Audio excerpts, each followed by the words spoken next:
Shalom Aleichem, my dear brothers and sisters. In this video, I would like to advise to you how to deal with anti-Semitism, or how to deal with hatred against Jews that you see, becoming more and more common these days. So, what I think is that actually, in a way, anti-Semitism, I think, should actually inspire us. And I'll explain why. It says in the Talmud, in Masechet Shabbat, I think page 89a, I believe, and it says as following. It explains why was the mountain where the Jewish people received the Torah called Sinai, Mount Sinai.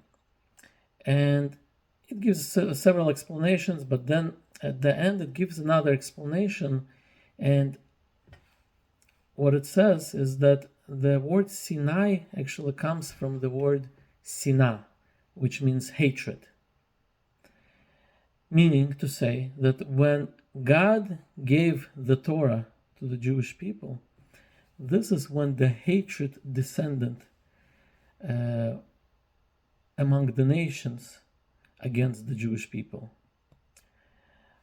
This is at least the interpretation of some of the early rabbis, that this is what the Talmud means. Meaning to say that as soon as the Jewish people became the chosen nation, then as a result, it became automatic that the nations of the world, by default, began to hate us. And the reason I think this is actually inspiring is that because this shows the validity of our holy texts. This has been written in the Talmud over a millennium ago, like 1500 years ago.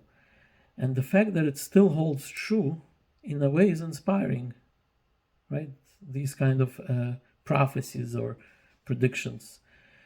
At least to me, it sounds like they are inspiring in a way, because this shows the validity of our text,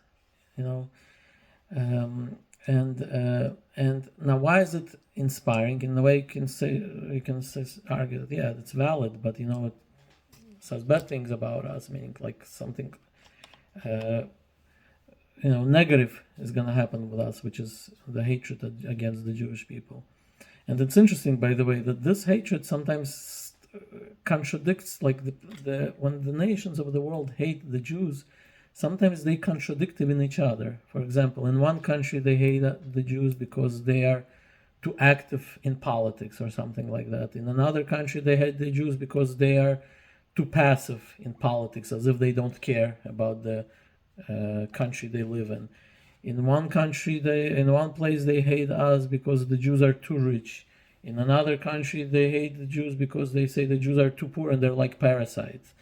And if you look at through the different reasons why the people say that they hate the Jews, it's funny in a way sometimes, because the reasons actually contradict one from the other.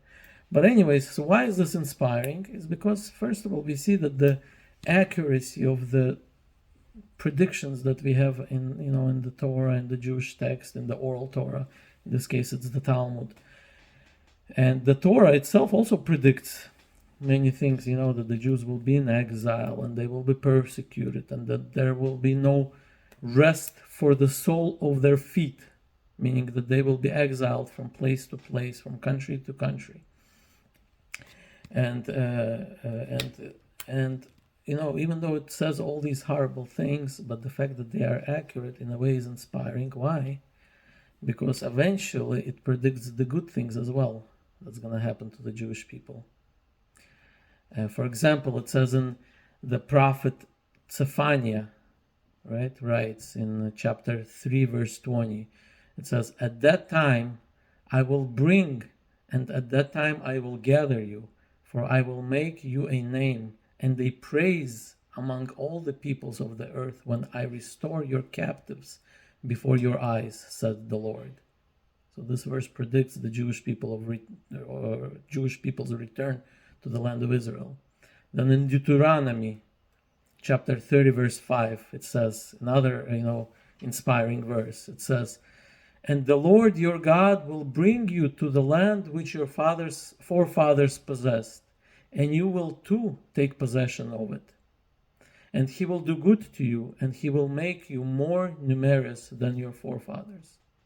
Then in the same chapter of Deuteronomy, verse 7, it says, And the Lord your God will place all these curses upon your enemies and upon your adversaries who pursued you. And then again, in the same chapter, Deuteronomy chapter 30, verse 9, it says, For the Lord will once again rejoice over you for good, as he rejoiced over your forefathers. So, just like the bad things happened to the Jewish people that the Torah predicted, eventually, God willing, the good things will happen to the Jewish people that the Torah predicted.